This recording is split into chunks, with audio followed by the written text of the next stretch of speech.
can be really confusing trying to figure out whether or not you have Sjogren's disease, and it can be even more confusing if you go to see the specialist that is supposed to be able to diagnose the disease and treat it, and they maybe don't even know what they're talking about, or maybe they're not up to date on the most recent literature on Sjogren's disease. I feel like this situation is what Caitlin's dealing with right now. She'll have to comment on one of my videos. So she said, I recently had blood work done for my rheumatologist and it came back positive for Sjogren's disease, but he said that all of my other blood work, he doesn't actually think it's an actual diagnosis. I want to weigh in here for a sec. First and foremost, I think that there is a majority of rheumatologists in the world that do not understand that Sjogren's is a systemic whole body disease, the same as rheumatoid arthritis, the same as SLE lupus, the same as scleroderma. Sjogren's disease has been downplayed for decades, and we are now at a point where rheumatologists need to get on board and understand that Sjogren's is its own distinct systemic autoimmune disease. While there is no one standard test that you can do to see if you have Sjogren's disease, there are clinical guidelines to help doctors inform whether or not you have Sjogren's disease or not.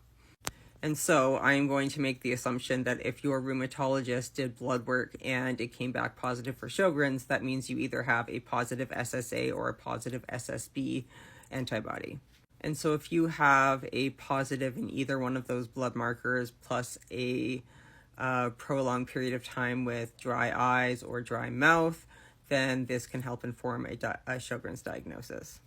If you aren't dealing with dryness symptoms as a result of your autoimmune disease and you just had that positive SSA or positive SSB blood markers and your doctor's like, I'm not really sure what to do here, I don't really think it's Sjogren's, the next thing that I would do is I would have you go back to your rheumatologist and ask for a referral to get the lip biopsy done for a Sjogren's diagnosis.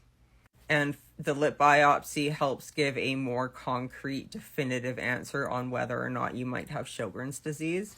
Doctors shy away from it because it is minimally invasive. They go on the inside lower lip, cut open and take about 5 or 6 salivary glands and then send that off to pathology. And you get 4 or 5 stitches and it takes a week or 2 for it to heal. So anyways, Caitlin and anyone else in our Sjogren's community, if you are confused with what your rheumatologist is telling you, I would look up your blood work, see if you had positives for the SSA or SSB antibodies.